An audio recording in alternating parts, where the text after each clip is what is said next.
आज मैं आप में से हर किसी से एक सवाल करूंगा जिसका जवाब आपको देना है कि यीशु कौन है। यीशु ने कहा कि वो परमेश्वर का पुत्र है। अगर वो परमेश्वर का पुत्र नहीं था तो वो एक झूठा व्यक्ति होता। और आज हम सभी उस यीशु के लिए कहते हैं कि वो एक झूठा यीशु है, और लोग ना ही उस यीशु का आदर करते, उसे फ्रॉड और झूठा व्यक्ति बुलाते। या फिर अगर यीशु को पता नहीं था कि वो परमेश्वर है, और क्योंकि वो परमेश्वर होने का क्लेम कर रहा था, इसका मतलब ये हुआ कि यीशु की मेंटल हालत ठीक नहीं थी, उसे एक डॉक्टर की ज़रूरत थी। या फिर तीसरी संभावना ये हो सकती है क्योंकि यीशु ने क्लेम किया कि वो परमेश्वर का पुत्र है, तो वो वास्तविकता में परमेश्वर का पुत्र ही था। और मैंने इस बात के पुख्ता सबूतों को जाना है और जांचा है, और उसके बाद मैं कह सकता हूँ कि वो परमेश्वर का इकलौता जीवित पुत्र है।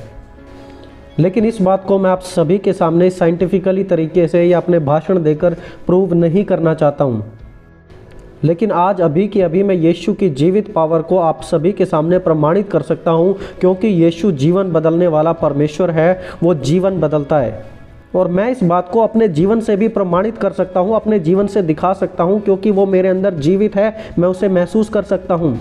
और हमारे जीवन में विश्वास की भी एक बहुत ही बड़ी और मजबूत कड़ी होती है, जिसके बारे में हम में से अधिकतर लोग ज़्यादा सोचते नहीं हैं, ध्यान नहीं देते।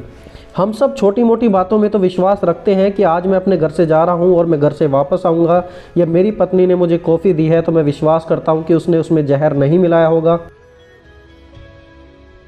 और लोग बैंकों में भी विश्वास रखते हैं, इसीलिए तो लोग बैंकों में अपने पैसे जमा कराते हैं, और इसीलिए वोट देकर हम सरकार को सिलेक्ट करते हैं, क्योंकि हमें सरकार में या किसी एक व्यक्ति में उम्मीद होती है। जब हम पैसे को अपनी जेब से निकालते हैं तो नोट चाहे कितना भी मुरझाया हुआ क्यों ना हो, हमें फिर भी विश्वास होता है कि ये काम करेगा, ये चलेगा। हम सभी के जीवन में कहीं ना कहीं डायरेक्टली और इनडायरेक्टली विश्वास होता ही है।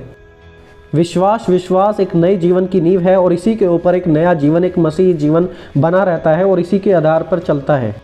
जब आप लोग इस क्रूसेड में आए तो आप सीधे आकर कुर्सी पे बैठ गए। आपने कुर्सी को उठाकर उसे नीचे से मोड़ के नहीं देखा, क्योंकि आप सभी का विश्वास था कि ये कुर्सी ठीक है, और आप उस पर आकर तुरंत बैठ गए। ऐसे ही बाइबल बताती है कि परमेश्वर में बिना किसी सवाल के विश्वास होना चाहिए।